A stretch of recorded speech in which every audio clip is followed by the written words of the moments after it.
There are records of a place people avoided long before it had a name, not because it was dangerous in any obvious way, but because those who crossed its threshold were never seen again. No bodies returned, no messages, just absence, recorded quietly in margins and warnings.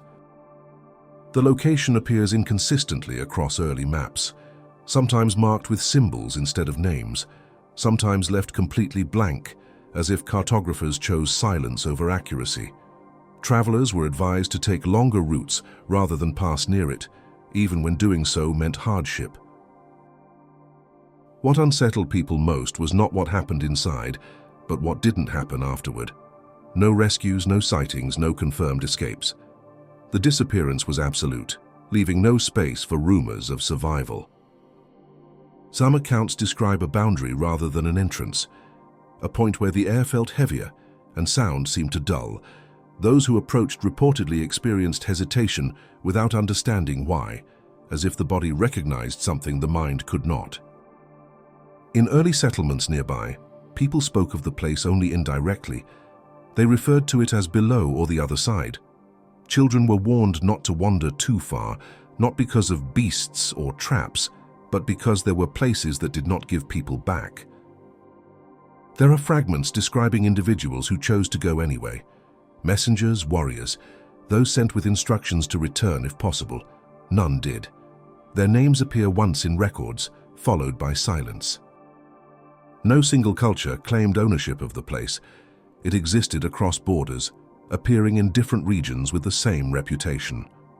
This consistency troubled later historians, who struggled to explain how separate societies described the same phenomenon.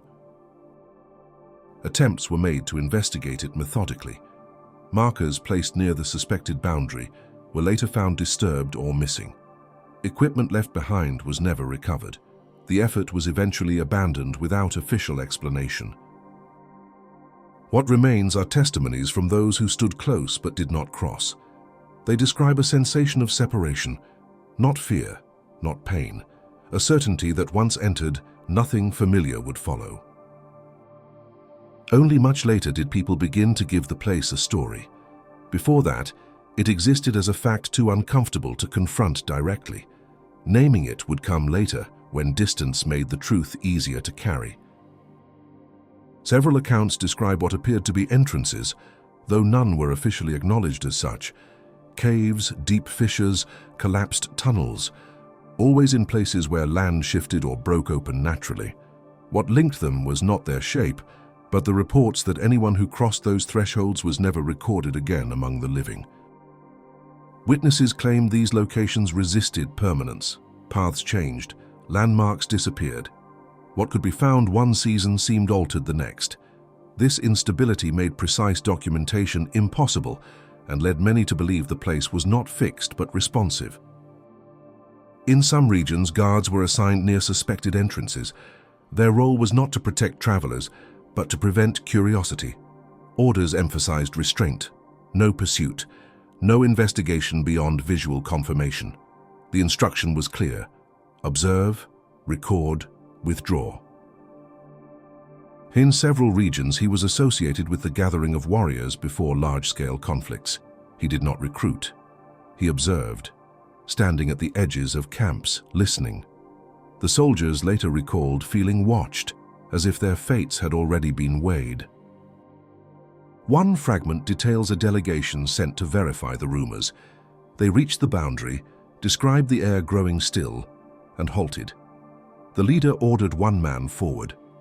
That man crossed the line and vanished from view without sound, struggle, or trace.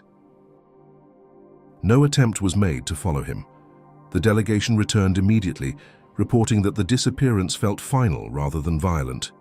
Their account avoids emotion, yet the absence of further expeditions suggests the conclusion was understood. Maps from later periods show deliberate avoidance. Routes curve unnaturally around the area, increasing travel time significantly. The decision appears systematic, not accidental, indicating shared knowledge rather than isolated superstition. Local populations developed customs around these regions.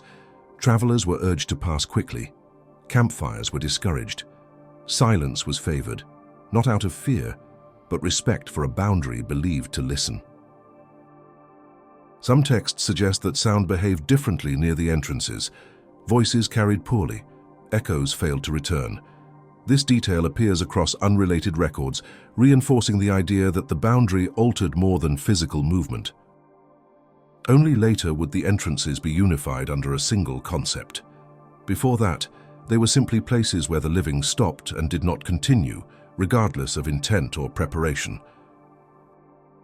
Records describe those chosen to descend as people already marked by circumstance, warriors with nothing left to lose, messengers tasked with impossible returns, rulers seeking certainty where none could be offered. The selection process varied, but the outcome remained unchanged. None of them reappeared, and no credible account claims otherwise. A recurring detail is preparation without ceremony. No speeches, no rituals of protection. Those sent were instructed to observe, remember, and return if able. The absence of farewell language suggests an understanding that return was unlikely, even if never stated aloud. Some accounts mention ropes lowered into darkness. Others describe steps carved deep into stone. In every version, the descent ends abruptly in the records, as if the act of going further could not be written without consequence. Witnesses stationed above reported no disturbance when the descent occurred. No sound, no tremor. The person simply ceased to be visible. This lack of reaction troubled observers more than any sign of violence would have. In later testimonies, the decision to descend is framed not as bravery, but obligation. The place demanded acknowledgement, and those closest felt compelled to answer. Refusal is rarely mentioned, suggesting the pressure to proceed was internal rather than enforced. There are isolated reports of individuals returning partway. They did not cross the threshold fully. These people spoke little afterward, avoided detail, and often left their communities soon after, as if proximity alone had altered them permanently. Several texts describe time behaving inconsistently near the descent points. Those waiting above claimed hours passed. Later comparisons suggested minutes. This discrepancy was never resolved, but appears often enough to be considered intentional rather than error. Names of the descended appear once and then vanish from genealogies. Family lines continue without them. Legal records mark deaths without bodies. The administrative response treats the loss as final, despite the lack of physical evidence. In one fragment, a witness writes that the act of watching someone descend felt irreversible, not because of what was seen, but because of what was understood in that moment. That separation, once crossed, could not be negotiated. By this stage, the pattern was undeniable. Those who went down did not return. The reason mattered less than the certainty. The place functioned as an endpoint, not of life necessarily, but of participation in the world above. Descriptions of what existed below were rare and indirect. Those who stood near the boundary avoided speculation, focusing instead on sensation. They spoke of stillness, of an absence that felt structured rather than empty. It was not darkness in the usual sense, but a lack of distinction, as if separation itself was the defining feature. Contrary to later interpretations, no early account mentions punishment or torment. The place was not described as hostile, it was described as final. A region where movement continued in only one direction, not enforced by force, but by condition. Several texts emphasize silence, not the silence of fear, but of completion. Sounds did not echo, voices did not carry. The lack of response gave witnesses the impression that communication itself lost relevance beyond the threshold. Those who attempted to imagine what lay beyond struggled with language. Words associated with landscape or structure failed. Instead, writers relied on negatives. No return, no signal, no interruption. The absence became the primary descriptor. In some records, the place is compared to separation rather than location. A division between states of existence, not marked by walls or gates, but by permanence. Once crossed, nothing recognizable followed. There are references to guides, though never confirmed. Figures said to stand near the entrances, neither welcoming nor preventing descent. Their role, if real, appeared observational rather than authoritative. One account mentions a sound resembling flowing water deep below, though no source was identified. Later readers dismissed this as metaphor, yet the detail appears in multiple unrelated testimonies. As understanding faded, imagination filled the gaps. Stories added fire, judgment, and suffering. These elements do not appear in early records. They emerge later as distance from the original accounts increased. What remained consistent was the idea of irreversibility. The place was not feared because it harmed, but because it ended participation. It marked a point beyond which influence, memory, and presence no longer applied. Only much later would this place be personified, given intent and personality. At this stage in the records, it was simply a condition of reality that resisted explanation and demanded avoidance. As generations passed, references to the place became less precise and more symbolic. What had once been described as a boundary slowly transformed into a concept. Writers no longer focused on where it was, but on what it represented. The shift did not clarify the phenomenon. It made it easier to discuss without confronting its physical reality. This abstraction introduced intent where none had been recorded before. The place was described as deciding, receiving, or claiming. These verbs do not appear in earlier sources. They reflect a need to humanize something that had originally been understood as indifferent and absolute. By assigning purpose to the place, cultures created distance. A location could be avoided. A force with intent could be negotiated through story. This transition marked the beginning of myth, not as invention, but as a coping mechanism. Early administrative records still resisted this transformation.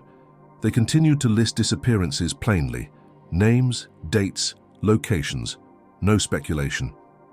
The contrast between these dry entries and later dramatic retellings highlights how interpretation expanded as certainty faded. Over time, the place was no longer described as beneath the earth, but beneath life itself. Language shifted from geography to state. The descent became less about movement and more about crossing from participation into permanence. Some texts suggest that calling it a realm served a practical purpose. Real places invite exploration, imagined ones discourage it. By removing physical reference points, communities reduced the likelihood of future descents. As this process continued, the original warnings lost clarity. What remained was tone, a shared understanding that some thresholds were not meant to be tested, regardless of curiosity or intent. In this stage, stories of return begin to appear. These accounts lack corroboration and contradict earlier records. Their emergence coincides with periods where first-hand knowledge had already disappeared. The introduction of return narratives softened the finality that once defined the place. They offered hope, negotiation, and reversal. None of these elements appear in the earliest material, suggesting they were added to ease the weight of irreversibility. What survived beneath these additions was the original truth, that there existed a boundary which, once crossed, ended all known continuity. Everything else grew around that fact. Only after the place had been fully absorbed into story did a name begin to circulate. It appears cautiously in later texts, often introduced as something people had started calling it, rather than something it was known as. The name provided structure, allowing the accounts to be grouped, discussed, and passed on without returning to the original locations. With the name came personification. The place gained rules, hierarchy, and purpose. This development did not clarify the earlier records. It replaced them. What had once been an impersonal boundary became a domain, complete with imagined order and intent. Earlier warnings, which focused on finality and separation, were reinterpreted as moral consequence. The descent was no longer accidental or circumstantial. It was framed as deserved, chosen, or required, shifting responsibility away from the place itself. This transformation served a social function. If the place judged, then disappearance could be explained. If it ruled, then absence could be justified. The myth offered answers where the records had offered none. Yet inconsistencies remained. The earliest accounts never mention judgment, punishment, or reward.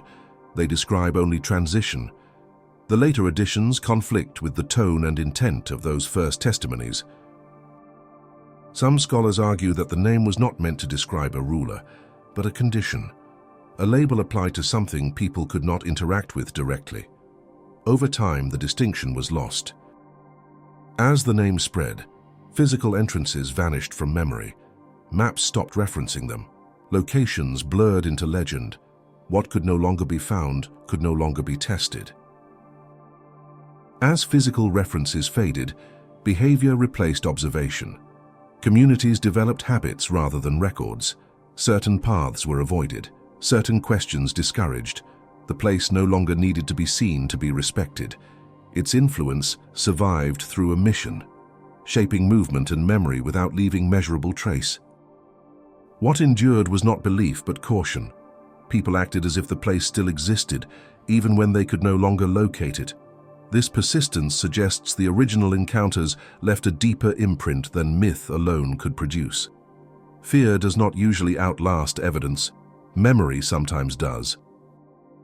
By the time the place was fully absorbed into legend, its physical reality had become inaccessible. What remained was a name, a warning, and the shared understanding that some boundaries were removed not by erosion, but by necessity. Calling it myth allowed people to live without searching for it again. In the final phase of the records, certainty disappears almost entirely. Writers stop asking where the place was and focus instead on when it appeared. Always after death, always after separation. The location becomes secondary to the condition it represents, suggesting that geography was never the most important factor. Some texts imply that the place did not exist to punish, but to contain, a region where the accumulation of endings required structure, not cruelty, not judgment, simply order applied to what could no longer remain among the living. This interpretation reframes the fear surrounding it. People did not avoid the place because it was violent, but because it was definitive. Once there, no appeal, influence, or intention could reach back across the boundary. As stories replaced records, the place gained a ruler, a figure to embody what had once been impersonal. This shift made the concept easier to transmit, even if it distorted the original accounts beyond recognition. As the idea of a ruler took hold, the original meaning weakened. A figure could be imagined, argued with, even defied in story. The earlier accounts offered no such flexibility. They described a condition that did not listen, respond, or reconsider. Transforming it into a being made the concept survivable, but less accurate. This shift allowed distance. People could speak of the place without confronting its finality. The language softened. Responsibility moved from reality to narrative. What had once been unavoidable became negotiable, at least in imagination. Yet fragments of the older understanding persisted. Warnings without explanation, customs without origin, a shared reluctance to approach certain boundaries, even when no one could remember why they had been avoided in the first place. These remnants suggest that the fear did not come from story, but from experience. Myths tend to exaggerate. These accounts restrained themselves. They warned without spectacle, implying that something real had once imposed limits no one dared to test again. Over time, calling the place a myth became an act of closure. Myths belong to memory, not geography. Once reclassified, the risk of rediscovery disappeared. No one searches for what is assumed not to exist. And so the place was sealed without walls or gates, not buried, not destroyed, but forgotten deliberately. What remained was a story shaped to protect the living from repeating a descent that had never allowed return.